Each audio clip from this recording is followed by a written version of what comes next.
Bienvenidos de nuevo. Llegamos ya a la recta final de esta jornada interhospitalaria de neumología del Hospital del Tajo. En este caso hablaremos sobre la parte más intervencionista de la especialidad y sobre todo sobre la técnica que le da forma diariamente en las consultas. Para ello moderará de nuevo la tercera y última mesa Fernando González Torralba. Gracias.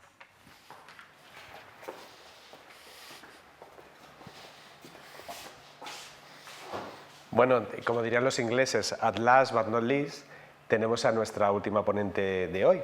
Es la última en ponencia y también es la última que llegó al equipo actual, porque va a cumplir ahora un año con nosotros. Ella es Virginia Parra León, se está formando, terminó la residencia hace un año, ya es una adjunta todoterreno.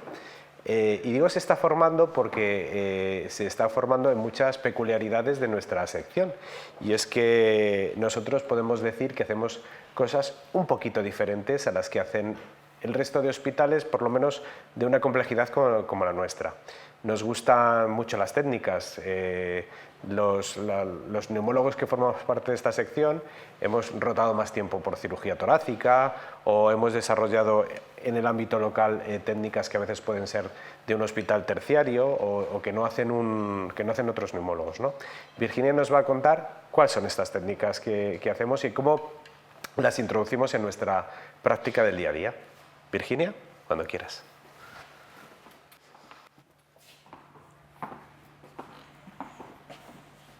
Bueno, en primer lugar, gracias Fernando por la presentación y gracias a Redacción Médica por hacer posible estas jornadas y todos los que han participado en ellas. Y como bien ha dicho Fernando, esta última charla es algo diferente al resto de lo que hemos hablado y también lo que se desarrolla en ella, y lo que voy a contar es diferente a muchos hospitales, al menos de la Comunidad de Madrid. Nuestro hospital, como ya hemos comentado previamente, es un hospital comarcal que está tecnificado, tiene una cobertura amplia, coge Aranjuez, Colmenar de Oreja, Chinchón, Valdelaguna, Villaconejos, y si bien es cierto que a veces recibimos también pacientes de otros centros, por la libre elección.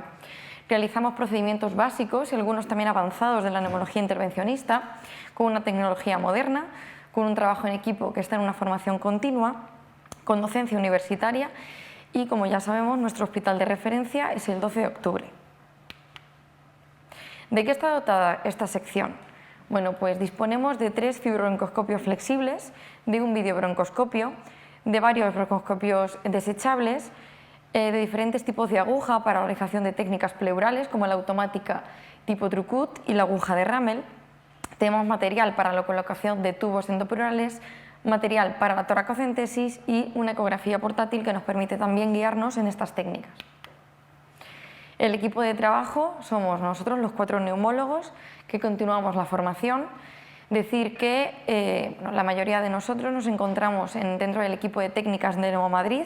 Además, el doctor Maiso ya ha participado, este año va a ser la segunda vez, como director del curso de técnicas de Neumo Madrid, y esto también pues, incluye un reconocimiento de la sociedad madrileña por parte del equipo en estas técnicas. Por supuesto, el equipo de enfermería, y disponemos de una infraestructura física que es el quirófano semanal, las consultas y la planta de hospitalización, que es donde se lleva a cabo todas estas técnicas. En cuanto a la broncoscopia flexible, le realizamos con sedación. Tenemos un día semanal fijo que está programado en quirófano. Es un ingreso que se hace a través del hospital de día y el paciente, si no hay complicaciones, se suele dar de alta en menos de 6 horas.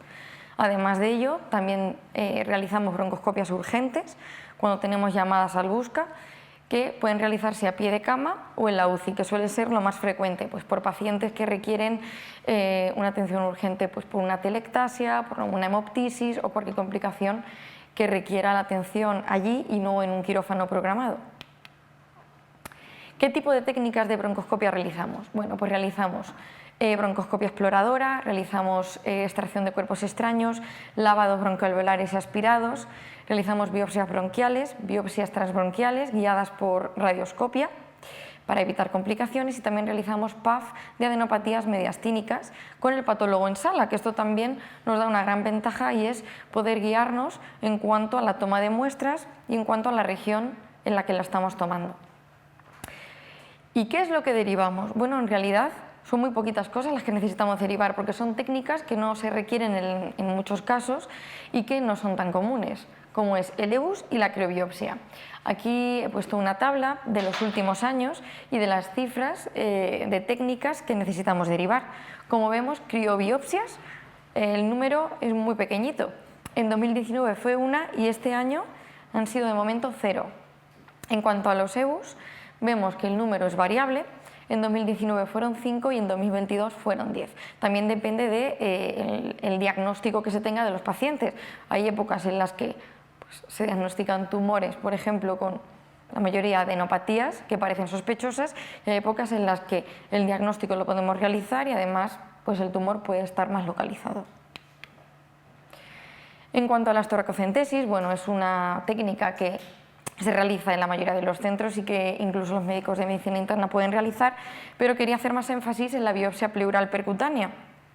Es una técnica que en nuestro centro tiene una alta rentabilidad diagnóstica, porque es verdad que gran parte del equipo provienen de una escuela que se ha formado en estas técnicas y por tanto se realizan de una forma precisa y con rentabilidad, cogiendo, como dicen los patólogos, una buena cantidad de muestra para poder diagnosticar. Estas técnicas se hacen guiadas por ecografía, se realizan con agujas automáticas o de ramen, dependiendo también del paciente, se realizan en quirófano y luego el seguimiento es estrecho y además rápido, con resultados en consulta. Es una técnica sencilla que evita procedimientos más invasivos, por ejemplo, por parte de cirugía de tórax, que ya no se realizan cerradas, sino abiertas, y también tiene escasas complicaciones. Como vemos en el circulito lila, el número de técnicas que vamos realizando va creciendo con el tiempo y en 2019 fueron 12 las biopsias pleurales que realizamos. En cuanto a los drenajes pleurales transitorios, esta técnica, si le preguntamos a cualquier neumólogo de un hospital de Madrid o de otra comunidad, pues le suena que esto lo ponen los cirujanos torácicos. Esto no es algo que relacionas con el neumólogo. En nuestro centro nosotros nos encargamos de poner estos drenajes. Realizamos tanto drenajes endopleurales convencionales, también como el pigtail, que tiene sus peculiaridades dependiendo también del paciente. Se suele utilizar sobre todo, por ejemplo, en neumotórax, porque son unos catéteres más pequeños y de una colocación más sencilla. Los drenajes convencionales pues los solemos poner en derrames pleurales complicados o en piemas, también en los neumotórax.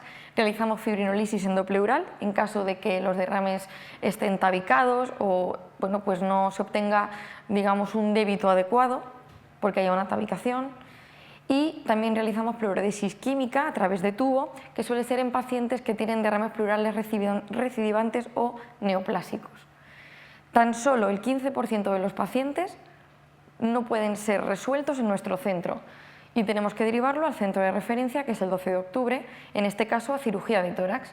Son los pacientes con fuga aéreas persistentes y con hemotórax. El hecho de poder realizar nosotros las técnicas en nuestro centro y no necesitar derivar cada vez que necesitemos colocar estos drenajes a cirugía de tórax hace que se evite la derivación a otro centro de alta complejidad y al cirujano de tórax, cargando por tanto una mayor carga asistencial a dicho centro. Ahorramos tiempo y costes en el traslado y además el seguimiento y manejo del paciente es muy completo, desde el principio hasta el final. Una peculiaridad de drenajes que nosotros colocamos es el catéter endopleural tunelizado tipo Pleurex. Esto es una peculiaridad, digo, porque es un hospital comarcal pequeño que ha adquirido una curva de aprendizaje con el tiempo para realizar este tipo de técnicas que se realiza en muy pocos centros y solamente por el cirujano de tórax. ¿Qué son este tipo de drenajes? Bueno, pues se trata de un catéter que va por debajo de la piel y que se suele colocar en pacientes que tienen derrames pleurales sintomáticos que recurren, sobre todo neoplásicos, y otros que no responden al tratamiento de la causa original. En realidad es un tratamiento también paliativo de los síntomas que producen estos derrames recidivantes e incrementan la calidad de vida de los pacientes que continuamente tienen que estar realizándose toracocentesis en urgencias. Además, también se utiliza cuando ha fracasado la pleurodesis química o cuando se han realizado toracocentesis pero el pulmón está atrapado, es decir, que no reexpande. Y como he comentado, los beneficios de este tipo de catéteres, ya se pongan aquí o se pongan en otro centro, es una mayor comodidad y mejor calidad de vida en los últimos meses. El paciente puede manejar estos catéteres en casa sin necesidad de acudir cada vez a urgencias o a la consulta, mejoran los síntomas, evita complicaciones de la toracocentesis, que muchas veces son infecciosas, evita retrasos y costes también en el procedimiento, derivando a centros con cirugía de tórax. Esto es una ventaja que tiene nuestro centro con respecto a otros. Y también es cierto que cuando el catéter funciona, que es la mayoría de los casos, se produce una pleurodesis espontánea. Entonces previene que se vuelva a acumular nuevo derrame y a veces, aunque no suele ser el caso, se pueden retirar. Esto es un algoritmo que indica cuándo colocarlos, que ya lo he explicado, suelen ser derrames recidivantes con pulmones atrapados o que fracasa la pleurodesis. ¿Y cuándo no se debe poner? ¿Cuándo está contraindicado? Bueno, pues cuando tenemos un desplazamiento de más de 2 centímetros del mediastino hacia el lado del derrame, cuando la cavidad está multiloculada y creemos que introduciendo el catéter en una de las loculaciones no vamos a obtener ningún beneficio, cuando el paciente obviamente tiene una coagulopatía, como cualquier procedimiento invasivo, cuando está infectado o cuando el derrame es esquiloso, porque en este caso se maneja por parte también de los cirujanos y hay que ahondar un poco en qué es lo que ha ocurrido. No se puede manejar así de una forma paliativa. ¿Cuáles suelen ser las etiologías de estos derrames pleurales? Pues la mayoría suelen ser metástasis de cáncer broncogénico. En segundo nivel está la metástasis en cáncer de mama y por último el cáncer primario de la pleura, que también es uno de los menos frecuentes. Decir que el 98% de los derrames de cánceres broncogénicos suelen recidivar tras la primera toracocentesis, de ahí la importancia de este tipo de técnicas. ¿Y qué ocurre en nuestro centro? Pues solemos poner una media anual de 3 pleurex y la etiología más frecuente suele ser el cáncer broncogénico seguido del mesotelioma. También hemos tenido casos de cáncer de mama con metástasis en pleura y cáncer de tiroides. ¿En qué consiste este tipo de catéter? Bueno, pues es un catéter de silicona que está fenestrado, como vemos ahí en uno de sus extremos. Lleva un manguito de poliéster que lo que nos permite es que el propio epitelio haga una unión con este catéter y el paciente no se lo saque de un tirón en casa. Es decir, solo va a necesitar puntos transitorios y ese manguito va a permitir que se quede adherido a la piel de forma espontánea. Tiene un mecanismo valvular que permite que salga pero que no entre y también, bueno, cuando está drenando al paciente pues tiene un drenaje bloqueable pues, para parar de drenar. Además, al paciente se le da un pack en domicilio y se le adiestra para que pueda drenar tanto él como sus familiares con unas botellas de drenaje. Y bueno, aquí he puesto las fotos de los procedimientos que nosotros realizamos, en concreto de uno de los pacientes en los que lo realizamos, y voy a explicar cómo lo llevamos a cabo. En primer lugar, como he dicho, tiene que estar en un quirófano y aquí tenemos el kit del pleurex desglosado, aparte de pues el material de quirófano que necesitamos, siempre pues gasas, material estéril, clorexidina, anestesia local y las pinzas y suturas necesarias. En primer lugar, colocamos al paciente en la posición adecuada donde vamos a realizar la incisión, creamos un campo estéril, le damos con povidona yodada o con clorexidina para evitar las complicaciones infecciosas. Una vez ya, por cierto, localizado el punto a través de ecografía, que no he puesto aquí la imagen, realizamos anestesia local con mepimacaína, tanto en el punto de inserción como en el punto de tunelización. El propio kit ya nos trae todas las jeringas, nos trae las guías metálicas, nos trae los dilatadores. Entonces, en el punto en el que hemos realizado la anestesia, introducimos la guía metálica que viene con una jeringa. La guía metálica va recubierta de un catéter finito que no es metálico y que no daña estructuras.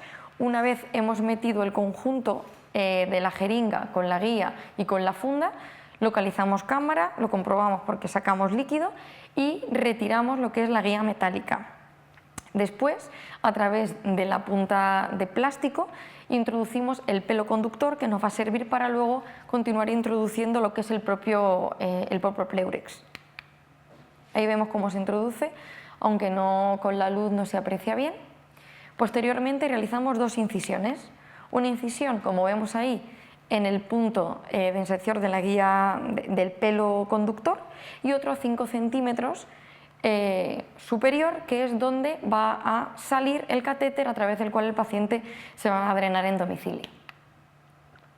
Después colocamos un dilatador unido al propio tubo y lo tenemos que introducir entre las dos incisiones. Con movimientos suaves vamos a dilatar el trayecto a través del cual va a quedar ahí nuestro catéter, y donde tenemos que tener en cuenta que la parte blanquita que hemos visto, que es el manguito de poliéster, tiene que quedar en el tercio externo de la tunelización para permitir que se adhiera bien y que no se salga con cualquier tirón en casa, que es muy fácil porque el paciente se tiene que asear y tiene que hacer una vida normal. Una vez, como vemos ahí, lo dejamos colocado, tenemos que sacar el introductor metálico que nos ha ayudado a realizar la tunelización y tenemos que introducir la guía de plástico conductora para, a través del otro extremo, meter el tubito y dejarlo cerrado. Como vemos ahí, va reforzada con una carcasa de plástico que posteriormente se va a permitir abrir y retirar sin necesidad de sacarlo. Nosotros, cuando vamos metiendo las guías a través de la luz, no vamos a necesitar sacarlo entero, sino que se va a romper. Ahí vemos que está saliendo el líquido porque hemos llegado a la cavidad a través del pelo metálico que hemos introducido previamente. Una vez sabemos que está, sacamos el pelo metálico y vamos introduciendo el otro extremo del catéter a través de la primera incisión que hemos hecho, que es luego la que vamos a cerrar porque no nos va a interesar. Vamos retirando hacia los extremos la carcasa de plástico y vemos cómo queda, y hemos introducido por completo ya el tubo por ese extremo, y lo único que nos va a interesar es que salga por el otro. Ahí vemos cómo ha quedado y cómo quedaría en el paciente antes de realizar las suturas. Ahí vamos suturando el primer orificio, que no lo vamos a necesitar, y el segundo hasta unos 5 o 7 días en el que el paciente ya ha cicatrizado y se lo podemos retirar. Ahí vemos cómo quedaría finalmente, y luego siempre cada pack trae unas gasitas y un material de protección para que el paciente no se roce la piel, para que no le salgan úlceras. Esto es lo último que colocamos y así queda finalmente. Después hay que hacer un primer drenaje con la familia y con el paciente delante, se le instruye, se le indica cada cuánto hay que drenar, cuál es el máximo que hay que drenar y se le da la cita para la revisión. Ahí vemos el primer drenaje que se realiza al paciente. Este fue uno de los casos que tuvimos, un paciente de 76 años con un cáncer de pulmón metastásico. Era un paciente muy fumador, EPOC, que le seguimos a la consulta por ello y que en uno de los controles apreció una masa y finalmente, por desgracia, fue un cáncer metastásico. ¿Qué pasó? Que este paciente fue resistente a la quimioterapia. Ya por tercera línea el paciente tenía derrames pleurales recidivantes a pesar de las toracocentesis, visitas a urgencias cada 10 días. Se desestimó para realizar una pleurodesis química porque su pulmón no reexpandía y finalmente se decidió colocar un pleurex. Y este fue el control semanas después. Podría poner todas las radiografías posteriores, pero en realidad es que el paciente lo que consiguió fue calidad de vida. La no necesidad de acudir cada día, cada 2 semanas, cada día, a veces ya al final estaba acudiendo día sí, día no en ambulancia para drenarse. Y pues le permitió vivir los meses de vida que le quedaban en casa y con calidad. Como conclusión, es decir que nuestro hospital, a pesar de ser comarcal, está tecnificado, tenemos autonomía para realizar la mayoría de las técnicas de neumología intervencionista básicas y algunas, como hemos visto, bastante avanzadas, escaso porcentaje de derivaciones a centros de referencia, alta rentabilidad diagnóstica, una formación continua y además participantes en cursos precisamente de intervencionismo y directores como Alejandro, y pues permitimos también una capacitancia a los neumólogos que van llegando para adquirir los conocimientos de la técnica. Y esto es todo. Muchas gracias.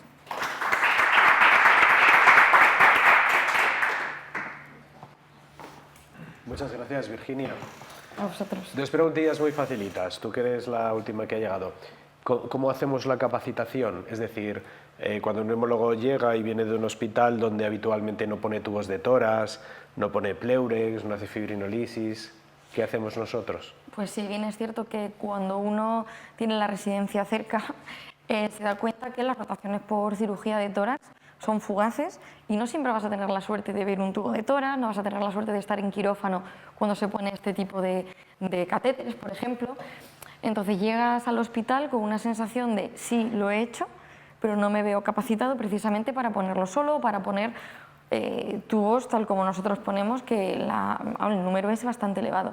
Entonces en el centro sí que se hace una formación desde el principio con el neumólogo que llega al centro y que no está acostumbrado a esto, y se consigue una capacitancia total para que se sienta seguro, para que pueda poner y que pueda realizar todas las técnicas de forma autónoma, y a la vez esto también da fiabilidad, porque cuando el cirujano de tórax, por ejemplo en este caso del 12 de octubre, sabe que lo hemos puesto en nuestro centro, sabe que estamos bien formados y se fía, por así decirlo, de nuestra técnica, por lo que al final te vuelves capaz totalmente de hacerlo, cuando llegabas sin estar seguro.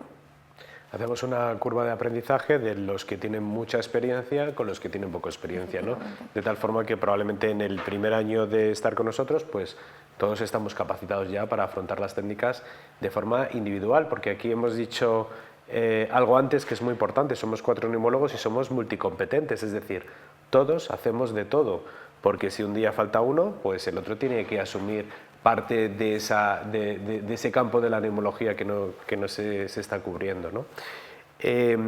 ¿Cómo asumimos nuestras complicaciones y qué hacemos cuando no estamos en el hospital? Quiero decir, no tenemos guardias de neumología, efectivamente, en un hospital comarcal. ¿Qué hacemos con los tubos? Bueno, en el caso de que surjan complicaciones, tenemos un acuerdo con nuestro hospital de referencia en el que al paciente se le trasladaría a cirugía de tórax de dicho centro. Si bien es cierto que las complicaciones son escasas, podrían suceder, pero ese problema estaría subsanado con el traslado. En cuanto a qué sucede cuando nosotros no estamos allí, también tenemos un acuerdo con la UCI de nuestro hospital en el que, en el caso de que nosotros no estemos, a veces estamos de guardia y nosotros podemos realizar esas técnicas, pero en el caso de que no, ellos colocan los tubos endopleurales, si bien es cierto que el pleurex es un procedimiento que no es urgente, por lo que lo realizamos únicamente nosotros. Muy bien, muchas gracias. Pues esto es lo que os queríamos contar como técnicas. Como tú has dicho, la esencia está en la técnica, ¿no? Es lo que hacemos. Muchas gracias.